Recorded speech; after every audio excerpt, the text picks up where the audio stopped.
मंगलपुर गांव में रामलाल अपनी पत्नी और बेटे के साथ रहता था। रामलाल एक किसान था जो मेहनत मजदूरी करके अपने घर का खर्च चलाता था। उसके बेटे का नाम रघु था, जो रामलाल के साथ खेत में काम करता था। एक दिन रघु रामलाल से कहने लगा, अब्बू जी, मेरी उम्र हो गई है, मेरी शादी करवा दीजिए। शादी तो मैं तुम्हारी करवा दूंगा, लेकिन मेरे पास इतने पैसे नहीं हैं। तुम ऐसा करो कि मैं तुम्हें एक गाय देता हूं, तुम उसे बेच कर लाओ। मैं भी देखता हूं कि तुम इस लायक हो या नहीं कि तुम्हारी शादी करवाई जाए। रघु गाय लेकर बाजार की तरफ निकल गया। वो रास्ते में जा रहा था कि उसका रास्ता एक ऐसे गांव से होकर गुजरा जहां सारे ठग लोग रहते थे। जब उन्होंने रघु को गाय ले जाते देखा तो उसी गांव के एक आदमी ने उसे रोका और कहा, ये बकरी बेचने जा रहे हो? कौन सी बकरी भाई? आंखें खराब हैं क्या? ये तो गाय है, बकरी नहीं। कौन कहता है कि ये गाय है? ये तो बकरी है। बेचनी है तो बताओ। रघु उसकी बात को नजरअंदाज करके वहां से चला जाता है। फिर उसी गांव का एक आदमी उसे और मिलता है। वह भी उसे गाय लेकर जाता देख कहता है, भाई बकरी बेचने जा रहे हो? रघु यह सुनकर सोचने लगता है, ये आदमी भी इस गाय को बकरी बोल रहा है। लेकिन उसने उसकी बात को भी नजरअंदाज किया और वहां से चल पड़ा। थोड़ा ही सफर तय किया कि उसे दो आदमी मिले। गुरु, बकरी बेचने जा रहे हो क्या? अब रघु भी उनकी बातों में आ गया और रुककर सोचने लगा। मैं तो घर से गाय लेकर आया था, मगर सब लोग इसे बकरी क्यों समझ रहे हैं? उसने कहा, हाँ, बेचने जा रहा हूँ। कितने की बेचनी है? बताओ, हम ले लेते हैं। मैं ये गाय जिसे तुम बकरी बोल रहे हो 300 में दूंगा। हाँ हाँ हाँ, 300 की? वो भी ये? अगर कोई तुमसे 300 की ये कमजोर बकरी ले ले तो बताना, मैं तुम्हें 500 दूंगा। रघु ये बात सुनकर फिर चल पड़ा और एक जगह खड़ा होकर कहने लगा, सब लोग यहां आओ, मुझे यह गाय बेचनी है। जब सब लोग वहां पर आ गए तो उसने कहा, मैं ये गाय बेचना चाहता हूँ, बताओ क्या कीमत दोगे? ये तो बकरी है और इतनी कमजोर है, मैं तुमको इसके 70 रुपए दे दूंगा। इससे ज्यादा कोई भी नहीं देगा। मैं तुमको 90 रुपए दे दूंगा। मैं तुमको 100 रुपये दे दूंगा। इस तरह उसने 100 रुपए में वही गाय उन ठगों को दे दी। जब वह घर आया तो रामलाल ने पूछा, हाँ बेटा, गाय कितने की बेच कर आए हो? अब्बू जी, जिसको आप गाय बोल रहे हो वह गाय नहीं, एक बकरी थी। मैं उसे 100 रुपये में बेच कर आया हूँ। रघु ने रामलाल को सारा वाकया बताया। वाह, तुम्हारी अक्ल क्या घास चरने चली गई थी। वो लोग मिलकर तुम्हें लूट गए, तुम्हें पता भी नहीं चला। ऊपर से तुम गाय को बकरी बोल रहे हो। अब तुम देखो मैं इन लोगों को कैसा सबक सिखाता हूं। अब समय भी बहुत ज्यादा हो गया था। अगले दिन सुबह रामलाल एक सुनार के पास गया और उससे 10 सोने के सिक्के उधार ले आया। रामलाल के पास एक गधा था। रामलाल ने उस गधे को साथ लिया और उसी गांव में चला गया। रामलाल इस गांव में सबसे बड़े ठग के पास गया, जो कि बहुत अमीर था, और वही ठग उन सब ठगों का सरदार भी था।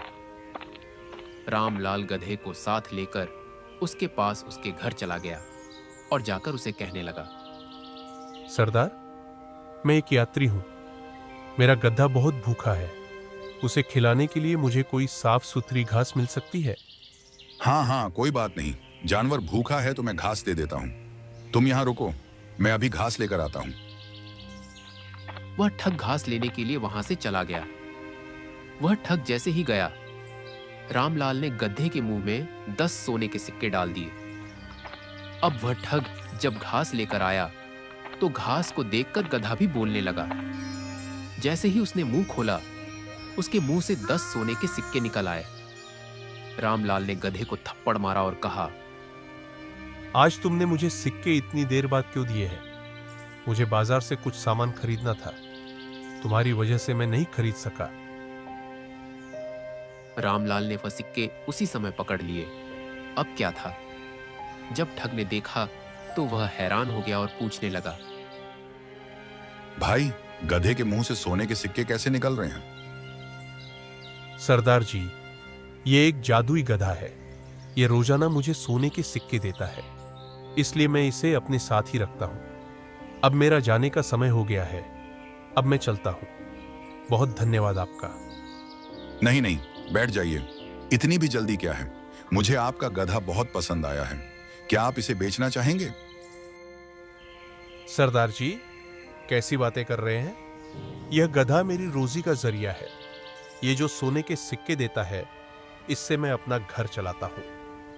ठगों के सरदार ने रामलाल के बहुत तरले डाले कि मुझे यह गधा दे दो, मैं तुम्हें मौम मांगे पैसे दूंगा। सरदार जी, आपने मुझे मजबूर कर दिया है। अगर आप इतना ही कह रहे हैं तो मैं आपको यह गधा 1 लाख रुपए में बेच दूंगा। ठग ने पैसों का इंतजाम किया और रामलाल से वह गधा ले लिया। रामलाल ने उससे कहा, सरदार जी, आपको इस गधे को 40 दिन तक एक कमरे में बांध कर रखना है। आज आपने उसे खाना खिला दिया है, अब 40 दिन तक उसे कुछ भी नहीं खिलाना है। गधा चाहे जितना भी चिल्लाए, आपको दरवाजा नहीं खोलना है। जब आप 40 दिन बाद दरवाजा खोलोगे तो आपको वहां सिर्फ सोना ही सोना मिलेगा। रामलाल ने उनसे पैसे लिए और गधा उन्हें दे आया। जब रामलाल उस ठग के घर से निकला तो उसके गांव के एक आदमी ने रामलाल को देख लिया, जो रामलाल को जानता था। रामलाल ने भी उसे देख लिया और समझ गया कि अब मैं फंस सकता हूं। ठग ने भी रामलाल की बताई हुई बात पर अमल किया और गधे को एक कमरे में 40 दिन के लिए बांध दिया। इसी तरह देखते ही देखते 40 दिन बीत गए। जब ठग गधे वाले कमरे में गया तो उसने देखा कि गधा वहां मर चुका था। उधर रामलाल भी दिन गिन रहा था। जब 40 दिन पूरे हुए तो रामलाल सोचने लगा, जब ठग मरा हुआ गधा देखेगा तो वह मेरे घर का पता लेगा और मेरे घर जरूर आएगा। वह एक ऐसी दुकान पर गया जहां से जानवर खरीदे जाते थे। उसने वहां से 2 एक जैसी लोमड़ियाओं खरीदी और अपने घर ले आया। रामलाल ने अपनी पत्नी से कहा, शीला, मेरी बात सुनो। आज कुछ मेहमान आएंगे मेरे पास। तुम उनके लिए खाने का इंतजाम करना। 5 से 6 लोग होंगे। और जब मैं तुमसे पूछूं कि तुम्हें कैसे पता चला कि मेहमान आ रहे हैं, तो तुम्हें कहना है, मुझे लोमड़ी ने बताया। उसने अपनी पत्नी को अच्छी तरह समझा दिया और अपने बेटे से भी कहा कि तुम आज का दिन इस गांव से बाहर चले जाओ। अब रामलाल ने एक लोमड़ी को घर में छोड़ दिया, जबकि दूसरी लोमड़ी को अपने साथ खेत में ले गया। जब शाम का समय हुआ तो वही ठग अपने साथ कुछ ठगों को लेकर रामलाल के खेत में आ गया। जब उसने लोमड़ी को देखा तो सोचने लगा, लोमड़ी को यहाँ क्यों बांधा गया है? जरूर यह कोई जादुई लोमड़ी होगी। ठगों के सरदार ने कहा कि कोई भी किसी भी तरह से रामलाल से बात नहीं करेगा।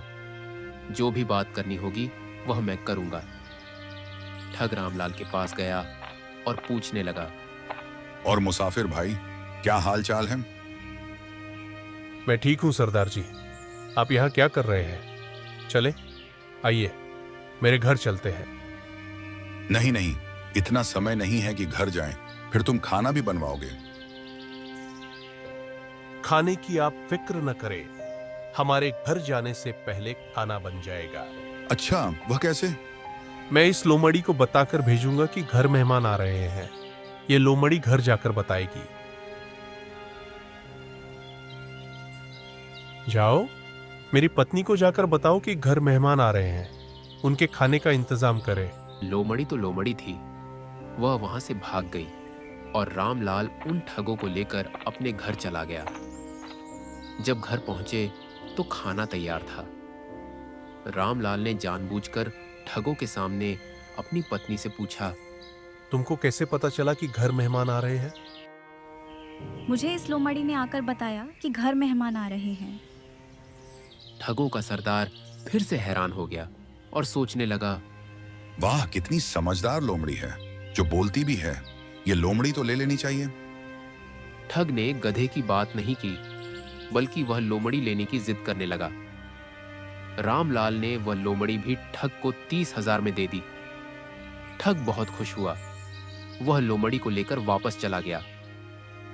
रास्ते में ठग ने लोमड़ी से कहा, जाओ, हमारे घर जाकर बताओ कि हम आ रहे हैं, खाने का इंतजाम किया जाए। यह बोलकर ठग ने लोमड़ी को छोड़ दिया। लोमड़ी वहां से भाग गई। जब ठग अपने घर पहुंचा तो वहां कोई भी इंतजाम नहीं था।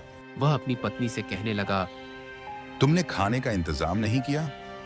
मुझे क्या पता था कि आप आ रहे हैं? वो लोमड़ी नहीं आई बताने? नहीं, यहाँ कोई भी लोमड़ी नहीं आई। अब वह ठग बहुत गुस्से में आ गया और फिर से गांव के कुछ लोगों को साथ लेकर रामलाल के पास चला गया और रामलाल को एक बोरे में डालकर ले आया। वह रामलाल को लेकर एक दरिया की तरफ जा रहे थे कि उसने धोखा किया है और उसे दरिया में फेंकना है। कुछ सफर तय हुआ कि वे लोग थक गए और दोपहर भी ज्यादा थी, इसीलिए वे लोग एक पेड़ के नीचे आराम करने लगे। रामलाल को उन लोगों ने दोप में ही छोड़ दिया और सब आराम करते करते सो गए। वहां से एक चरवैया गुजरा जिसके पास कुछ बकरियां थीं। रामलाल ने बकरियों की आवाज सुनी तो बचाओ बचाओ चिल्लाने लगा। जब चरवैया उसके पास आया तो उसने पूछा, अरे भाई, कौन हो तुम और तुमको इस बोरे में क्यों डाला हुआ है? भाई, मैं एक चरवैया हूं। यहाँ के राजा की बेटी का शौक है कि उसकी शादी किसी चरवैये से हो, इसलिए ये लोग मुझे शादी करने पर मजबूर कर रहे हैं। मैं शादी नहीं कर सकता, मैं बहुत गरीब हूं और मुझे कोई और पसंद है। भाई, मैं भी एक चरवैया हूँ और मेरी शादी भी नहीं हुई। क्या मैं राजा की बेटी के साथ शादी करवा सकता हूँ? हाँ हाँ, क्यों नहीं, तुम्हारी शादी जरूर हो सकती है। तुम ऐसा करो कि मुझे बोरे से निकालो और खुद बोरे में आ जाओ। इस तरह मैं आजाद हो जाऊंगा और तुम्हारी शादी राजा की बेटी के साथ हो जाएगी। उस आदमी ने रामलाल को बोरे से बाहर निकाल दिया और खुद बोरे में बंद हो गया। रामलाल उस आदमी की सारी बकरियां लेकर वहां से चला गया। जब ठग उठे तो उन्होंने बोरा लिया और उसे जाकर दरिया में फेंक दिया। जब वे लोग वापस आ रहे थे तो उनकी नजर रामलाल पर पड़ गई। रामलाल भी उनके पास आया और कहने लगा, सरदार जी, बहुत शुक्रिया आपका। मुझे आपकी वजह से ये सारी बकरियां मिल गई। क्या मतलब, तुम जिंदा कैसे हो? हम तो तुम्हें दरिया में फेंक कर आए हैं। सरदार जी, इस दरिया में एक जिन है। आज उसकी शादी है। वह इस खुशी में सबको तोहफे दे रहा है। मेरे हिस्से में ये बकरियां आई और मुझे ये बकरियां देखकर दरिया से बाहर निकाल दिया। ठग तो ठग थे। ये सुनकर लालच में आ गए और वापस दरिया की तरफ चले गए। पहले एक ठग ने छलांग लगाई। पानी बहुत गहरा था जिस वजह से वह डूब गया। दूसरे ठग आपस में बातें करने लगे। लगता है जिन सच में तोहफे दे रहा है, इसलिए राजू अभी तक ऊपर नहीं आया। आओ सब लोग अपना अपना हिस्सा ले लें, कहीं राजू सब कुछ अकेला ही ना ले जाए। यह बोलकर सब ठगों ने दरिया में छलांग लगा दी और सब के सब डूब गए। रामलाल के पास भी अब बहुत पैसे हो गए थे। उसने इन पैसों से अपने बेटे की शादी की और इस तरह उसने ठगों को भी उनके किए की सजा दे दी। एक बार की बात है, एक गांव में एक आदमी टूटे फूटे मकान में रहता था। उसका मकान इतना पुराना था कि एक दिन वह जमीन पर गिर गया। उसे नया मकान बनाने की फिक्र लग गई। अब इस मकान में गुजारा मुमकिन नहीं है। मुझे एक नया मकान बनवाना पड़ेगा। वो आदमी बहुत गरीब था। उसके पास नया मकान बनाने के लिए पैसे नहीं थे। इसलिए उसने अपने बच्चों का पेट काट के और लोगों से उधार लेकर नया मकान बनवाना शुरू किया। दीवारें खड़ी हो गईं, दरवाजा भी लग गया, लेकिन छत डालने के लिए उसके पास पैसे नहीं बचे। उसने छत की जगह टाट बिछाकर ऊपर मिट्टी डाल दी और अपनी बीवी बच्चों के साथ जाकर नए मकान में रहने लगा। अभी मेरे पास पैसे नहीं हैं, तो मुझे ऐसे ही गुजारा करना पड़ेगा, लेकिन बरसात आने से पहले मैं छत डलवा लूंगा। उस आदमी के मोहल्ले में एक चोर रहता था।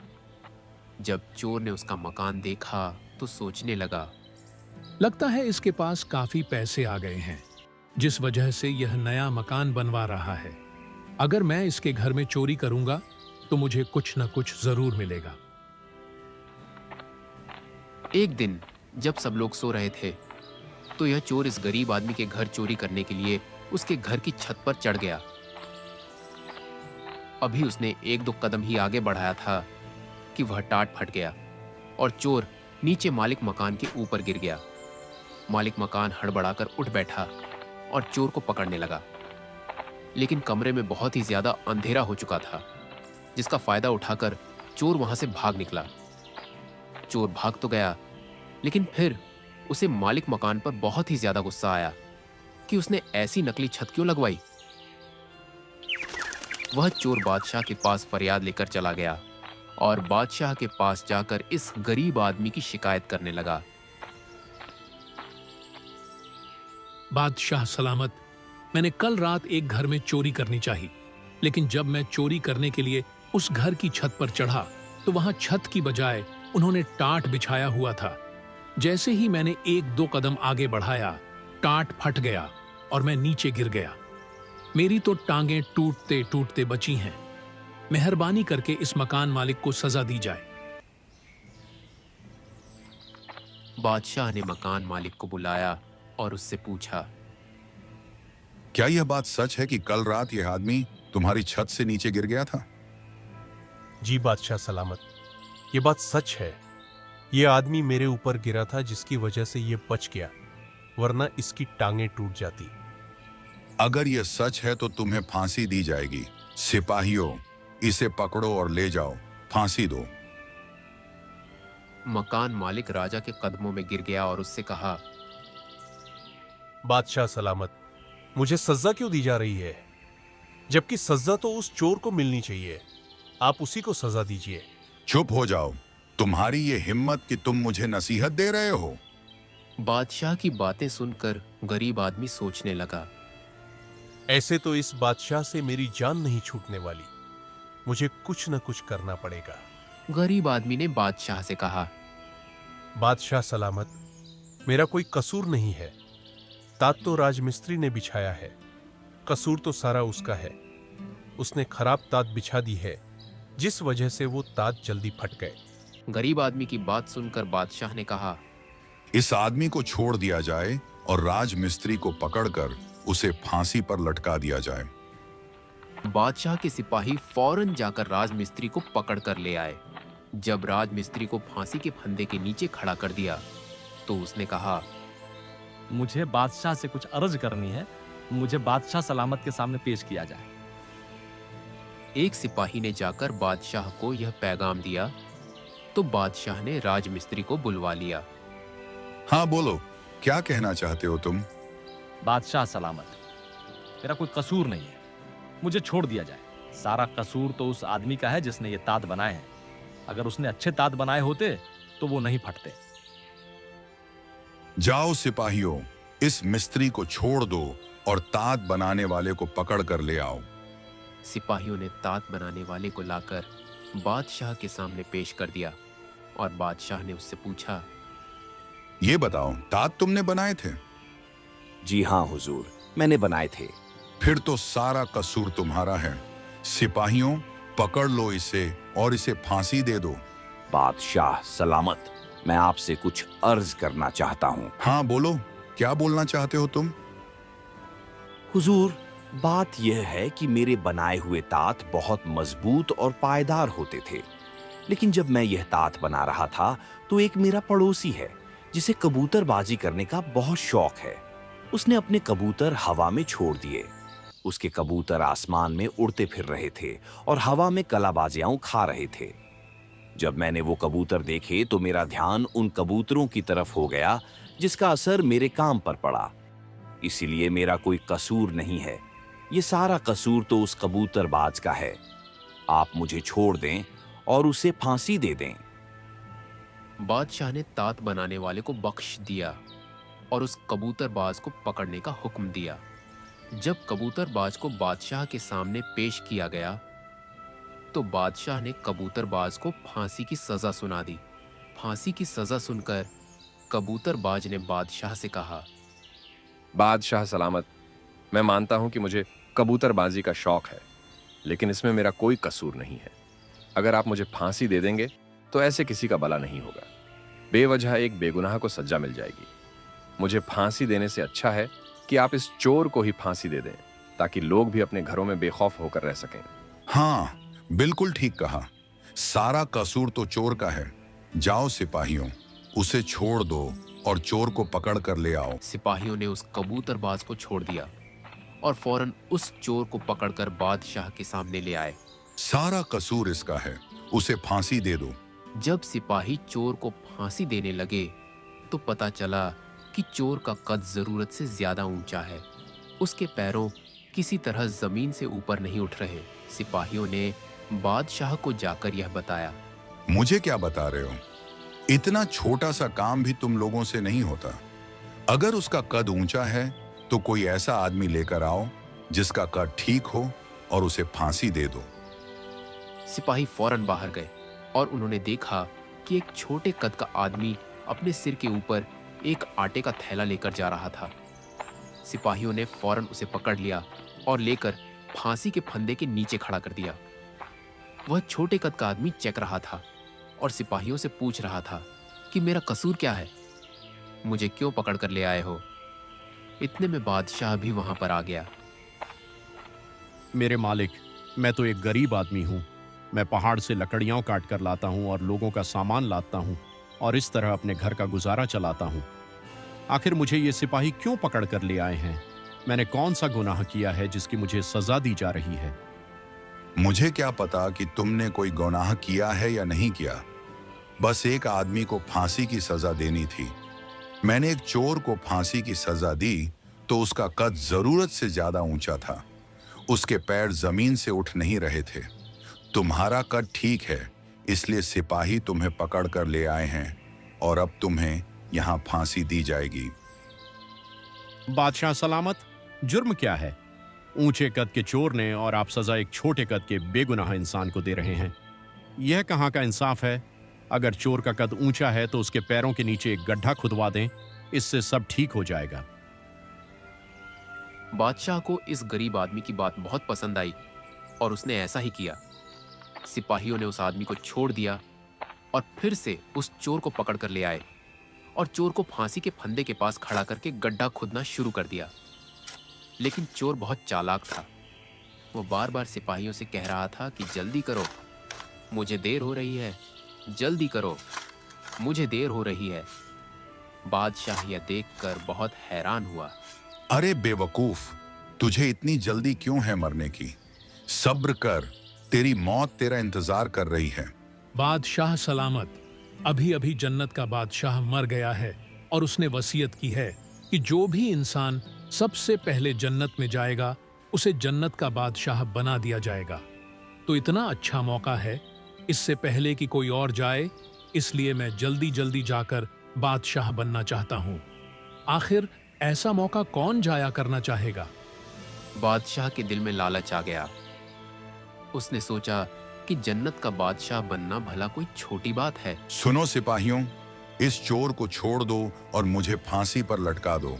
बादशाह के हुक्म की तामील होनी ही चाहिए थी, क्योंकि बादशाह को सूली पर लटका दिया गया।